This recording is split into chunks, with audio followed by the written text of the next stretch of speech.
Assalamualaikum warahmatullahi wabarakatuh. Kembali lagi di channel Calon Apoteker. Dalam video kali ini, kita akan melanjutkan pembahasan mengenai bab neurologi yang kemarin. Dimana kemarin kita sudah membahas nih mengenai epilepsi, kemudian mengenai ansietas, kemudian mengenai Parkinson, dan juga apalagi ya kemarin. Ya, kayaknya cuma itu aja. Dan juga bukan skizofrenia, Alzheimer, dan juga Alzheimer. Dan untuk materi pada video kali ini, kita akan membahas mengenai depresi. Mungkin untuk video berikutnya, kita akan membahas mengenai, kalau nggak skizofrenia, ya bipolar. Gitu. Nah, untuk materi kali ini, kita akan bahas depresi dengan outline-nya sendiri. Itu ada definisi, kemudian tipe-tipe, kemudian gejala, kemudian ada patofisiologi dari depresi, dan terakhir itu pengobatan. Jadi nanti kita akan bahas di situ.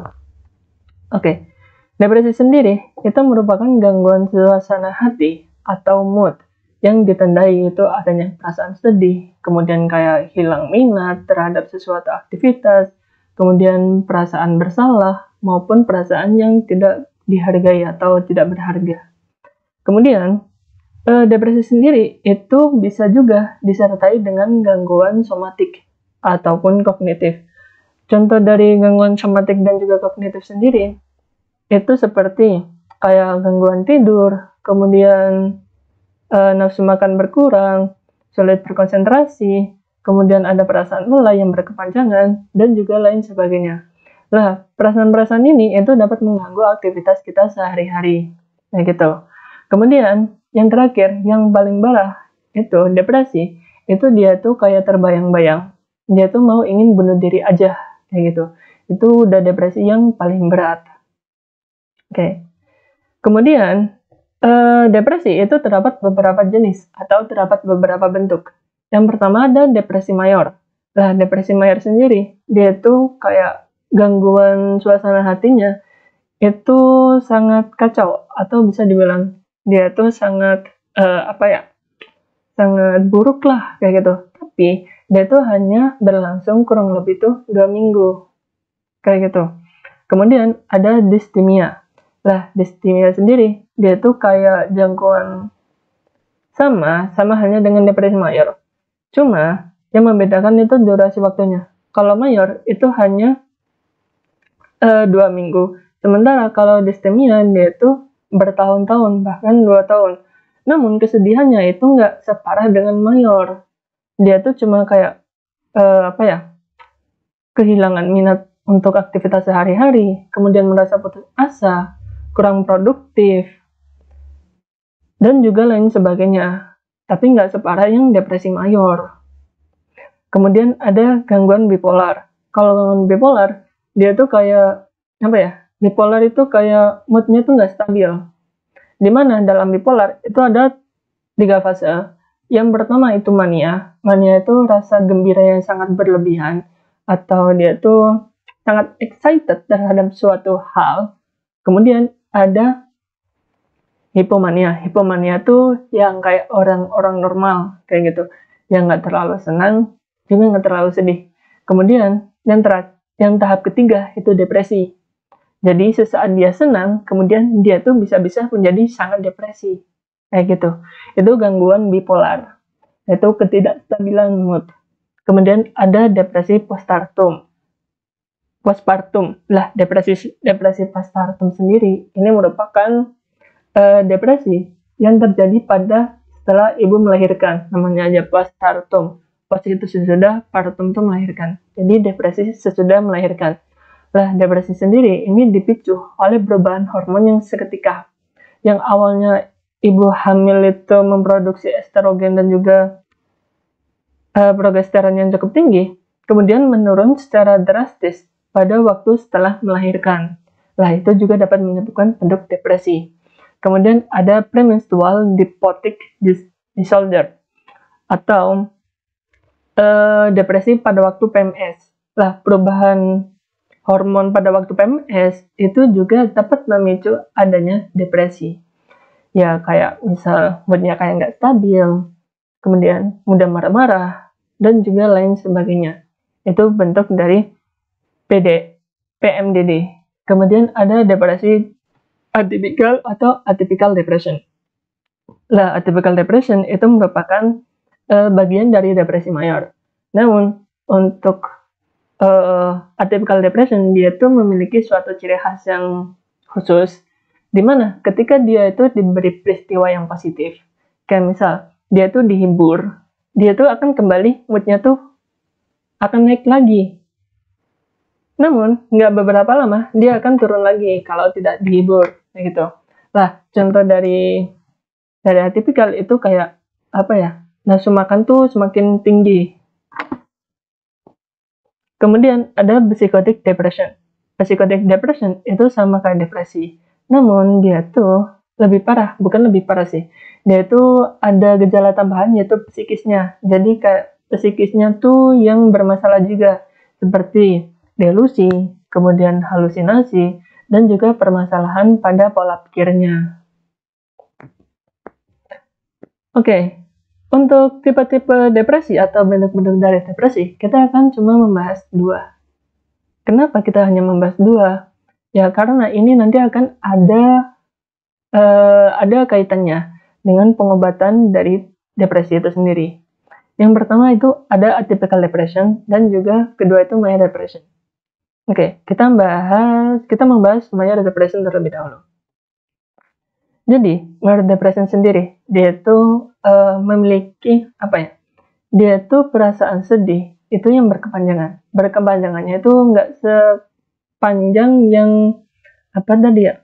Yang distemia, di mana distemia itu kan sampai berlarut-larut nih, bertahun-tahun, kayak 2 tahun, tahun, bahkan lebih, kayak gitu. Nah, dia tuh hanya dalam beberapa bulan saja atau beberapa minggu, kayak 2 minggu maupun 1 bulan. Nah, perasaan sedihnya itu tuh lebih parah. Perasaan sedih yang berkepanjangan. Kemudian kayak ada kehilangan minat terhadap suatu aktivitas atau terhadap suatu apapun. Kemudian tuh mudah tersinggung. Kemudian terdapat gangguan tidur. Gangguan tidur dia tuh bisa jadi 2, antara hipersomnia, kalau nggak gitu hiposomnia insomnia. Hiposomnia hipersomnia, dia tuh mengantuk tiap hari, dia tuh tertidur terus, kayak gitu. Berbeda halnya dengan insomnia. Kalau insomnia, dia tuh kesusahan untuk tidur. Kemudian ada kelelahan. Kemudian, untuk dari major depression, dia tuh bisa penurunan berat badan maupun kenaikan berat badan. Jadi ini tuh dipengaruhi sekali nih. Kemudian dia tuh sangat cemas. Kemudian ini susah untuk berpikir, fokusnya tuh berkurang, sulit konsentrasi. Nah, yang paling parah, dia tuh bakal kepikiran untuk melakukan bunuh diri. Saling depresinya. Kemudian, bentuk yang kedua, itu adalah atypical depression. Nah, di mana atypical depression, dia tuh kurang lebih sama dengan major depression.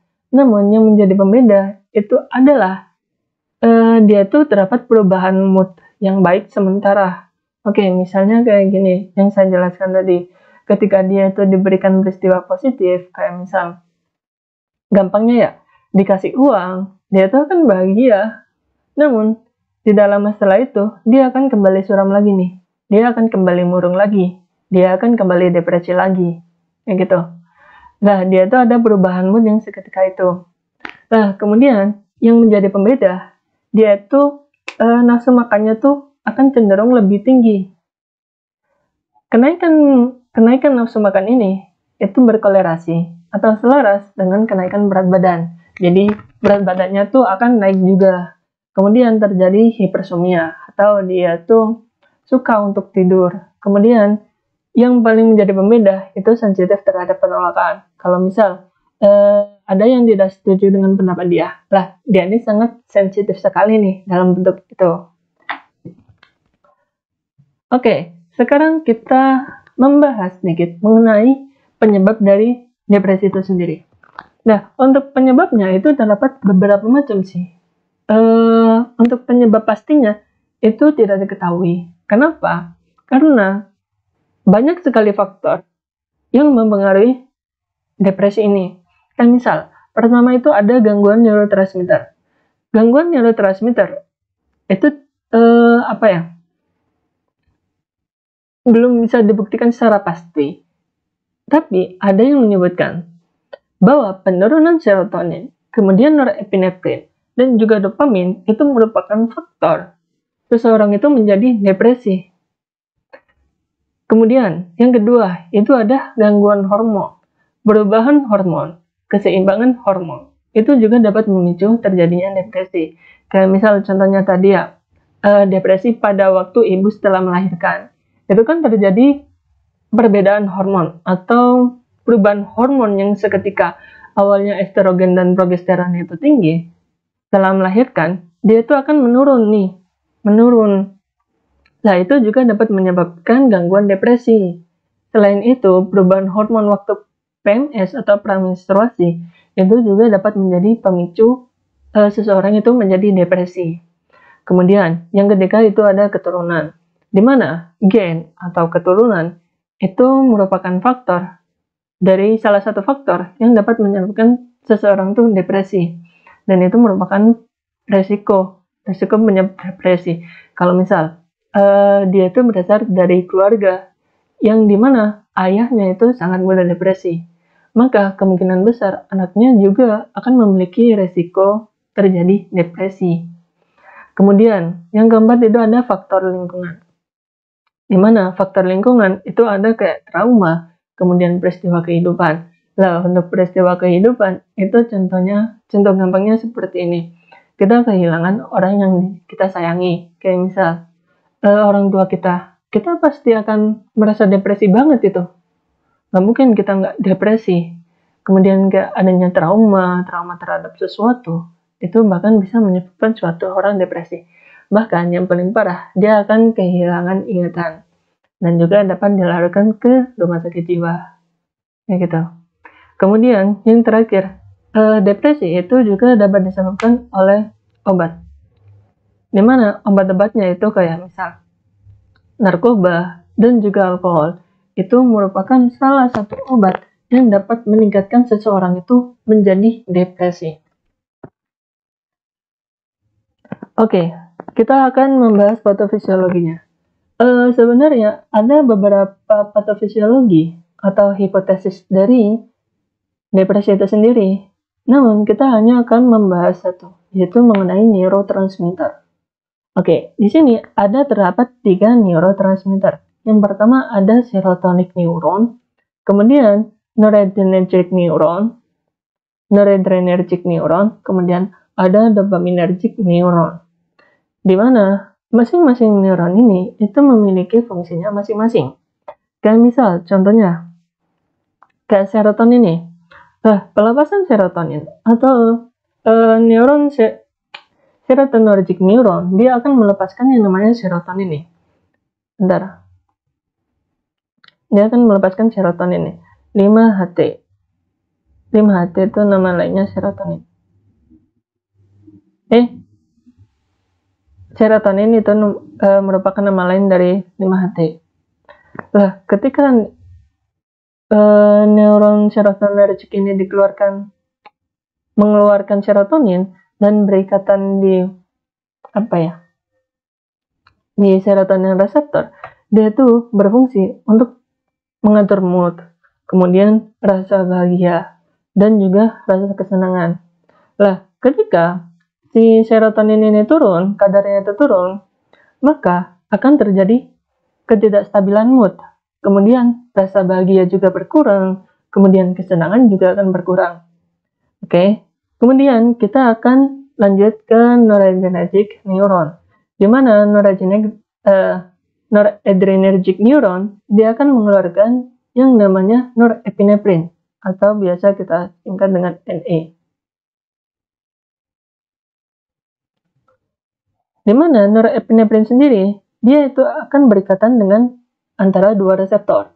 Yang pertama dia akan berikatan dengan reseptor alfa 1 dan juga reseptor beta, di mana norepinefrin sendiri dia tuh mengatur dalam kewaspadaan, kemudian fokus, meredam nafsu makan. Dan apabila norepinefrin ini turun atau kadarnya itu menurun, apa yang akan terjadi? Yang pertama, kewaspadaan itu akan melemah. Kemudian fokusnya akan turun. Kemudian nafsu makannya juga naik. Nah, itu merupakan gejala dari depresi tadi kan. Nah, misal kurangnya fokus, kemudian ada perubahan nafsu makan, baik naik maupun turun, itu diatur oleh noradrenergic neuron. Kemudian ada dopaminergic. Dopaminergic ini pernah kita bahas di Parkinson. Di mana dopaminergic dia akan mengeluarkan enzim yang namanya dopamin. Di mana dopamin sendiri itu terdapat beberapa fungsi. Nah, masing-masing fungsi ini dipengaruhi oleh jalurnya. Jadi jalurnya itu ada 4. Yang pertama itu ada mesolimik, kemudian ada mesokortikal, kemudian ada nigrostriatal, dan juga ada tuberoinfundibular. Oke. Kemudian dopaminergic dia tuh berfungsi untuk mengatur yang namanya reward atau hadiah atau sebuah penghargaan terhadap diri kita. Kemudian ada harapan, kemudian imajinasi, ya gitu. Apabila dopamin itu turun, apa yang terjadi? Harapan kita akan menurun, kemudian penghargaan kita juga akan menurun, kemudian imajinasi kita juga akan menurun. Lah, ketiga komponen ini, apabila mereka turun semua, apa yang terjadi? Lah, ketika semuanya turun, maka terjadi yang namanya depresi. Makanya, depresi juga dapat dipicu dengan adanya penurunan ketiga neurotransmitter ini. Serotonin turun, kemudian norepinefrin turun, kemudian dopamin juga turun. Ya gitu. Oke. Ini merupakan jenis reseptornya ya. Kalau serotoninergic itu ada serotonin 2 reseptor. Kemudian ada noradrenergic, dia itu ada alfa 2 dan juga alfa 1 dan juga beta reseptor. Kemudian kalau dopaminergic, dia ada dopaminergic reseptor atau dopamin reseptor. Oke, kita akan membahas mengenai patofisiologinya sendiri.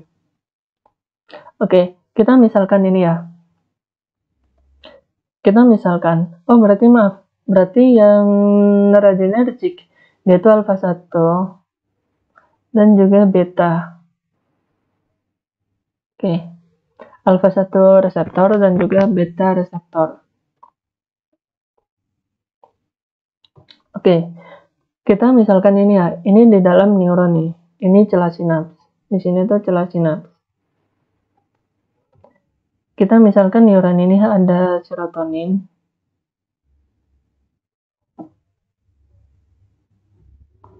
(5-HT) dan juga norepinefrin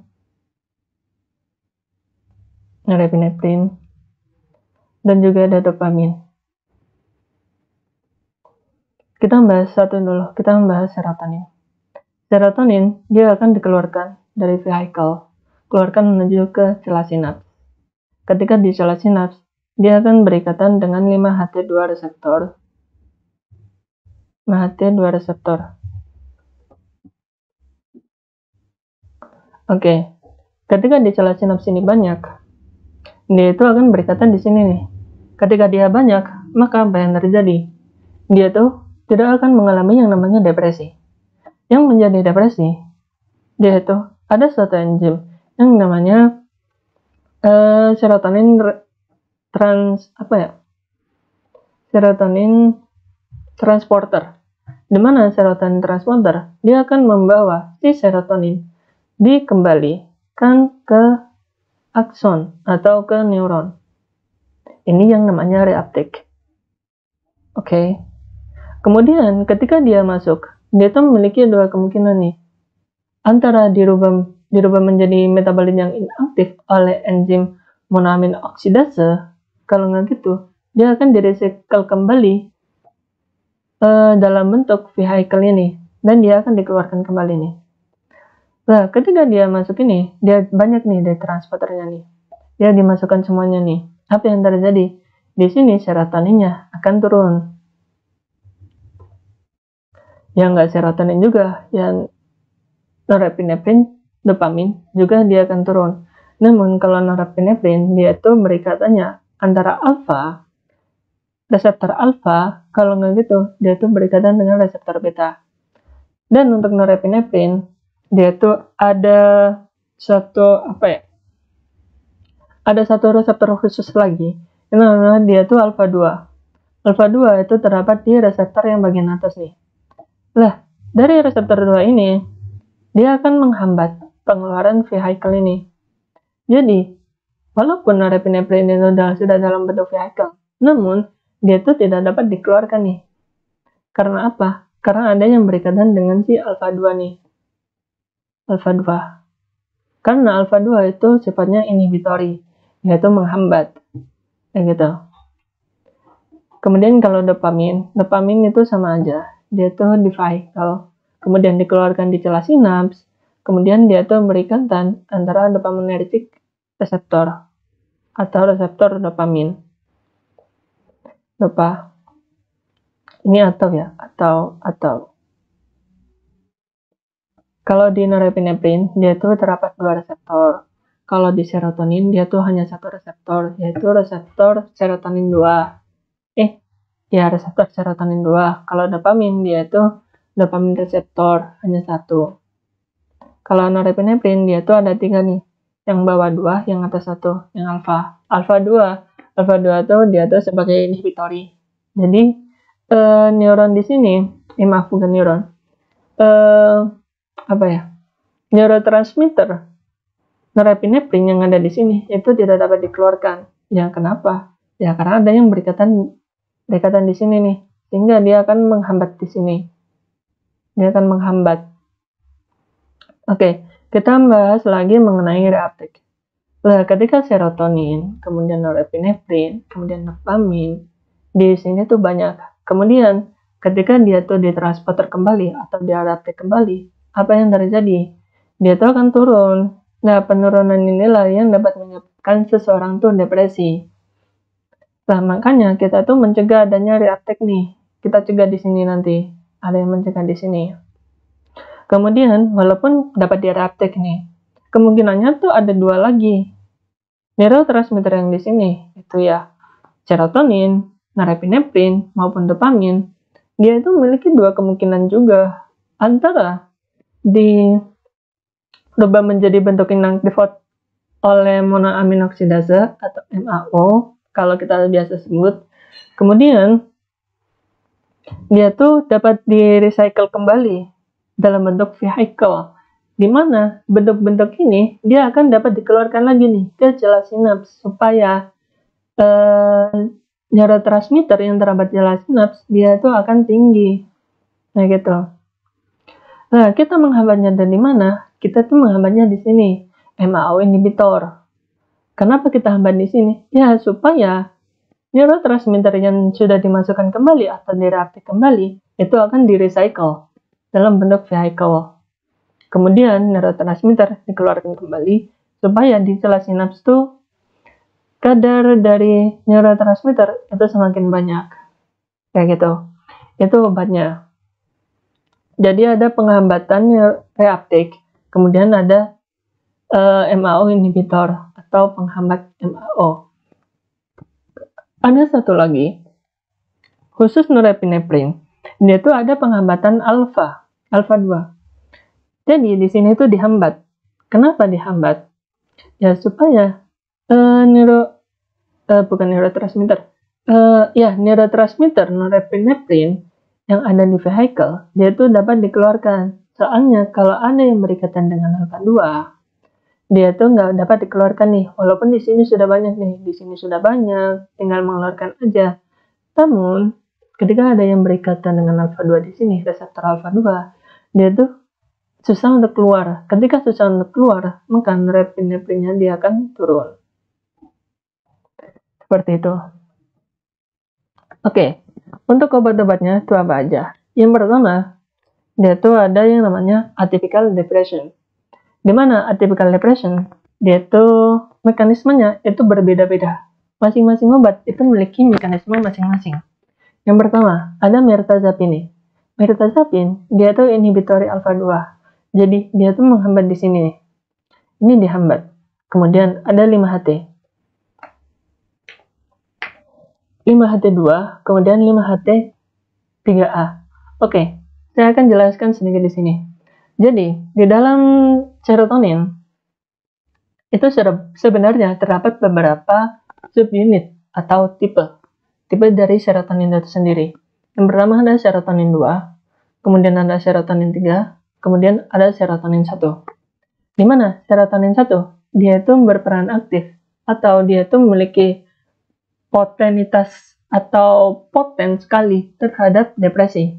Jadi ketika dia itu berkaitan dengan serotonin 1, reseptor serotonin 1, reseptor serotonin 1, dia akan dapat mengurangi depresi itu sendiri. Makanya di sini kan ada yang namanya inhibitory serotonin A2. Jadi A2-nya itu dihambat. Kemudian ada serotonin 3A dihambat. Tujuannya apa? Ya tujuannya supaya neurotransmitter serotonin itu berikatan dengan reseptor serotonin 1A. Karena dia itu lebih poten untuk menurunkan depresi. Kayak gitu. Ini tuh poten untuk menurunkan depresi. Poten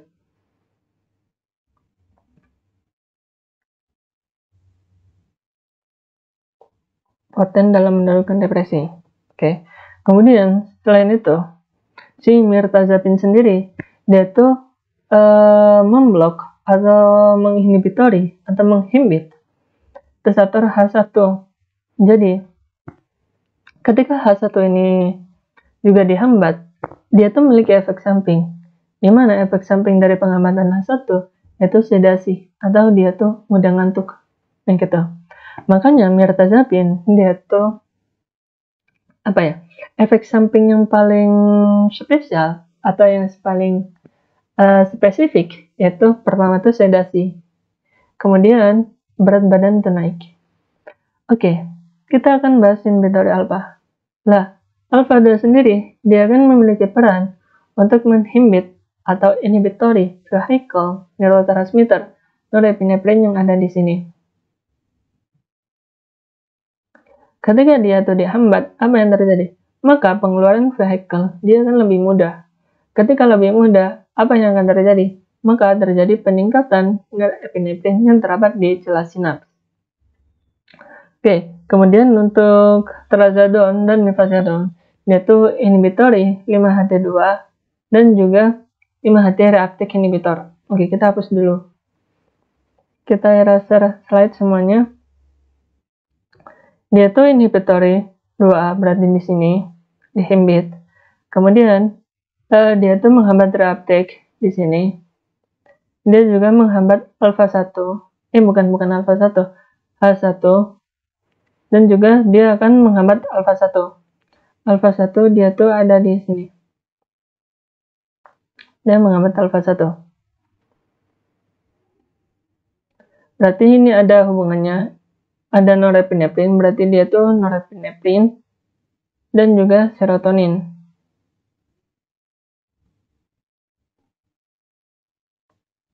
Oke, kita membahas mengenai inhibitor serotonin A2. Inhibitor serotonin A2 berarti di sini kan serotonin nih. Lah, ketika dia hambat neurotransmitter serotonin, dia akan memiliki peluang berikatan dengan serotonin 1A, kemudian dengan serotonin 3A. Di mana yang kita harapkan, yang lebih poten, dia akan berikatan dengan serotonin 1A nih. Jadi kemungkinannya tuh lebih besar lah untuk berikatan di sini nih. Jadi, ketika dia tuh memiliki peluang yang lebih banyak, maka apa yang terjadi? Efek dari depresi, dia akan turun. Sehingga dia tuh dapat menurunkan depresi. Jadi depresi itu kita kembali normal lagi, gitu. Kemudian ada serotonin reuptake inhibitor. Jadi serotonin dia akan dibawa oleh serotonin transporter menuju ke neuron itu lagi kan, melewati dinding ini. Ini yang dinamakan reuptake. Ketika dia dihambat, apa yang terjadi? Maka neurotransmitter serotonin yang terdapat di celah sinaps dia akan naik. Jadi dia akan naik nih. Ketika dia naik, maka dia akan menghasilkan penurunan dari depresi itu sendiri. Kemudian ada inhibit H1 atau menghambat reseptor H1. Nah, menghambat reseptor H1 dia tuh akan mengakibatkan yang namanya sedasi. Kemudian menghambat alfa-1 reseptor. Kalau alfa-1 reseptor, kita berarti sudah membahas nih mengenai norepinefrin.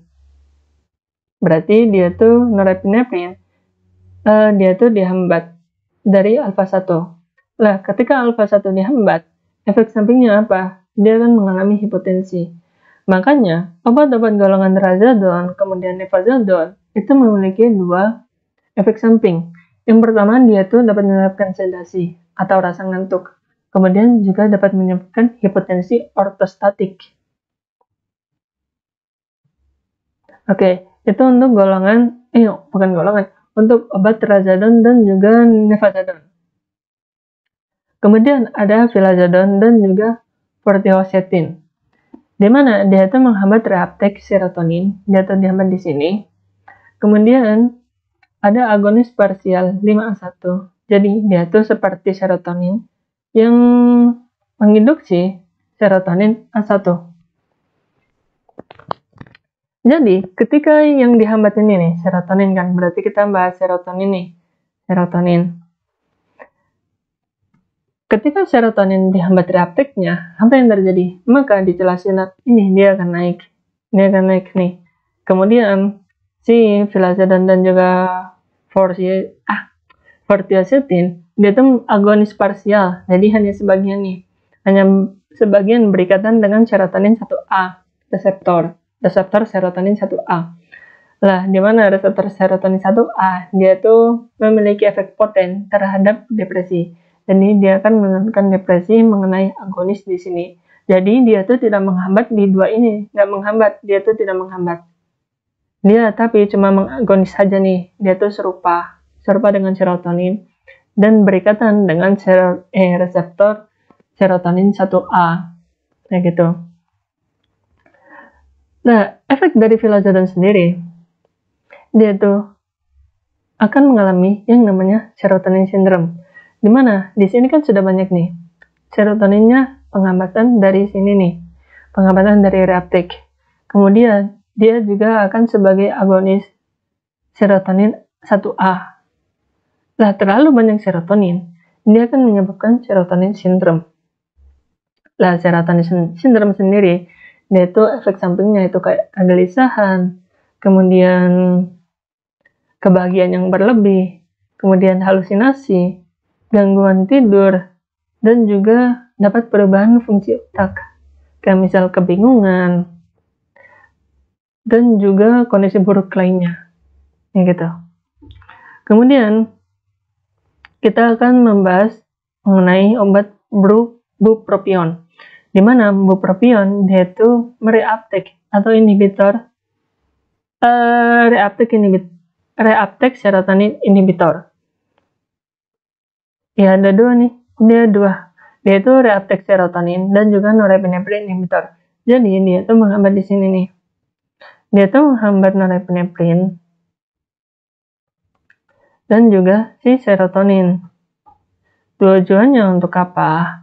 Ya, untuk meningkatkan kadar serotonin dan juga norepinefrin, di mana patofisiologinya tadi, depresi itu terjadi karena penurunan serotonin dan juga norepinefrin yang terdapat di celah sinaps. Makanya kita perlu naikkan nih norepinefrin dan juga serotonin yang terdapat di celah sinaps dengan penghambatan reuptake norepinefrin dan juga serotonin. Seperti itu. Untuk efek samping dari bupropion sendiri, dia tuh dapat menyebabkan takikardi. Takikardi itu apa ya? Dia tuh kenaikan heart rate. Heart rate. Kemudian terjadi insomnia. Kemudian ada kejang. Itu efek samping dari bupropion. Oke, kita sudah membahas atipikal nih. Kita akan lanjut mengenai yang monoamin oksidase. Monoamin oksidase inhibitor, dia itu terdapat di sini monoamin yang sudah saya jelaskan tadi. Neurotransmitter dia akan dibawa oleh transporter menuju ke neuron itu sendiri. Dalam neuron, dia itu memiliki dua kemungkinan. Antara dirubah menjadi metabolit inaktif oleh monoamin oksidase Kalau nggak gitu, dia tuh di-recycle kembali dalam bentuk vehicle dan akan dikeluarkan kembali nih. Oke, jadi dalam monoamin oksidase inhibitor atau MAOI, dia itu terdapat dua jenis. Yang pertama tuh adanya non-selektif dan juga selektif. Kalau non-selektif, dia tuh menghambat MAOA dan juga MAOB. MAOA, dia tuh merubah neurotransmitter dopamin, kemudian ada serotonin, dan juga norepinefrin. Sementara kalau MAOB, dia tuh hanya merubah neurotransmitter dalam bentuk inaktif, yaitu cuma neurotransmitter dopamin. Jadi terdapat dua nih. Yang pertama ada non-selektif nih. Kalau non-selektif, dia tuh isokarbodioksida dan kemudian ada trinilcipromin, kemudian ada phenelzine.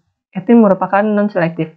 Jadi dia itu menghambat MAOA, dan juga MAOB. Sehingga kalau ini dihambat nih, udah dihambat nih, maka neurotransmitter yang sudah diratik kembali, dia akan di-recycle ulang nih dalam bentuk vehicle.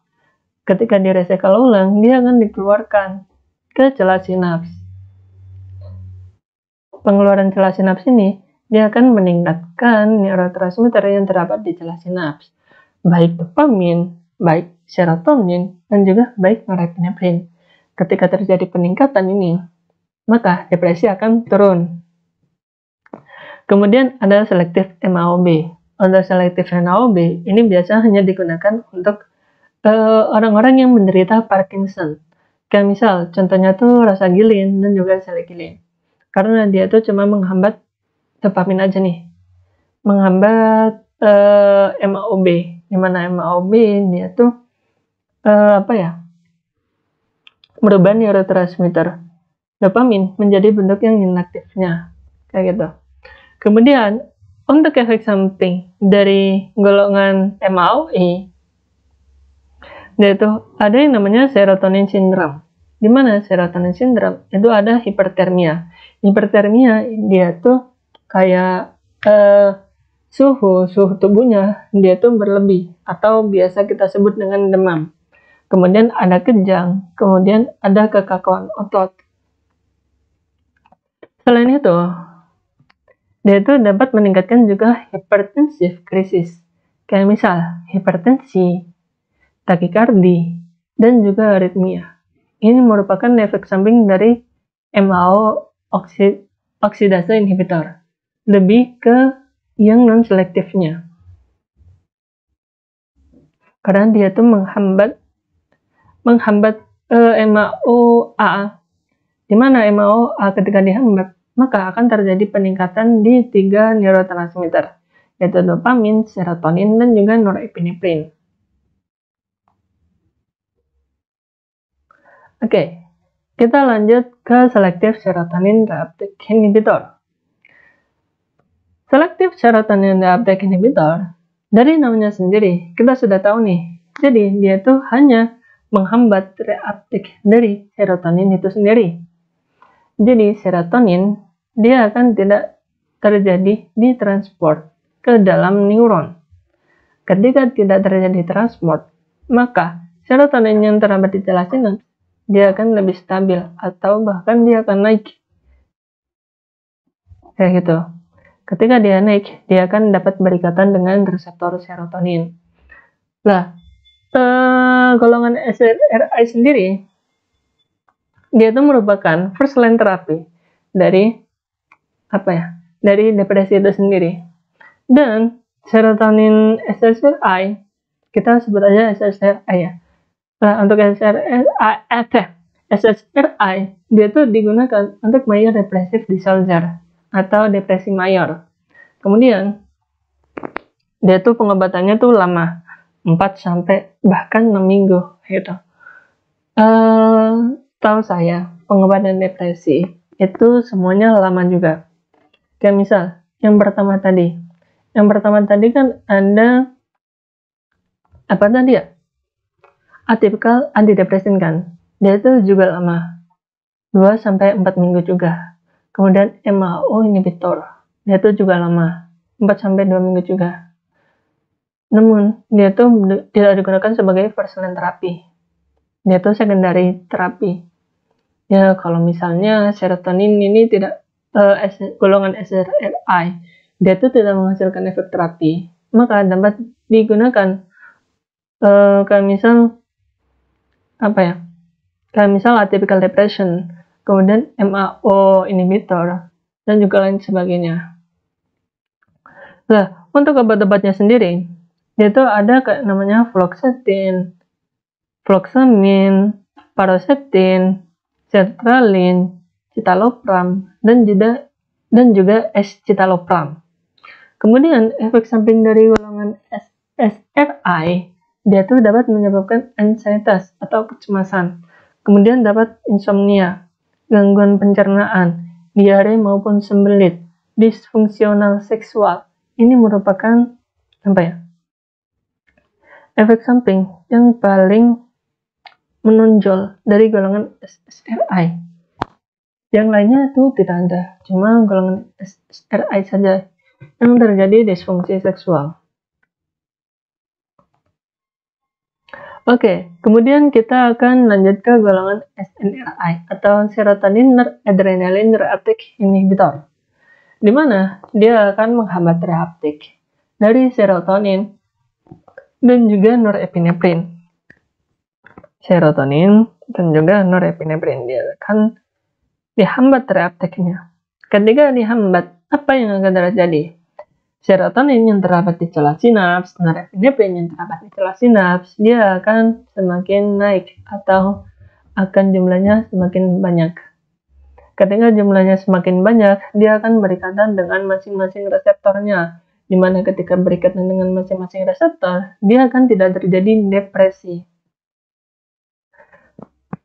Nah, untuk serotonin noradrenaline reuptake inhibitor, dia itu juga bukan termasuk golongan first line terapinya lah. Dia itu obat penunjang, di mana dia itu dapat digunakan untuk menyerap depressive disorder atau depresi mayor. Kemudian pengobatannya tuh juga lama. Dia tuh berkisar 4-6 minggu juga, sama seperti golongan SSRI. Kemudian selain itu, obat golongan ini atau golongan SSRI, dia tuh memiliki indikasi lain juga, seperti kayak anxiety, kemudian dan juga neuropathic pain. Untuk contoh obatnya, yaitu ada venlafaxine, desvenlafaxine, dan juga duloxetine. Di mana efek samping dari golongan SNRI itu ada insomnia, mual muntah, dan juga disfungsional seksual. Nah, sama nih, dia juga memiliki disfungsi seksual. Kemudian, untuk obat yang terakhir kalau nggak salah, dia tuh ada yang namanya tricyclic antidepresan atau TAC, TCA. Di mana tricyclic antidepresan, dia tuh memiliki mekanisme yang cukup banyak. Yang pertama, dia tuh menghambat reuptake serotonin dan juga norepinefrin. Dia tuh menghambat di sini. Ketika dihambat, apa yang terjadi? Maka serotonin dan juga norepinefrin yang terdapat di celah sinaps, dia akan naik. Di celah sinaps dia akan naik. Kemudian dia akan memblok histamin H1. Kemudian dia itu juga dapat memblok cholinergic reseptor, misal alpha 1. Alpha 1 di sini dihambat nih. Kemudian muscarinic reseptor, dia itu juga dihambat. Ya, terlalu banyaknya blokan ini, kayak misal memblok histamin H1 nih. Memblok histamin H1 atau reseptor H1 histamin, dia itu dapat menyebabkan yang namanya sedasi. Kemudian, kalau cholinergic alpha 1, dia akan menyebabkan hipotensi. Kemudian, kalau muscarinic reseptor, kalau nggak salah rigid, Kalau nggak rigid, dia tremor. Bukan. Lah, pemblokannya sendiri, kan ini ngeblok banyak nih. Ya, walaupun dia juga memblok serotonin reuptake dan juga norepinefrin reuptake. Namun, karena pemblokannya banyak, obat golongan THC ini itu merupakan pilihan terakhir nih. Kalau apabila golongan-golongan lainnya itu tidak memberikan efek terapi. Nah, makanya di sini dituliskan digunakan jika obat lain tidak memberikan efek terapi untuk major depressive disorder. Kenapa? Ya, karena efek samping dari golongan THC sendiri ini merupakan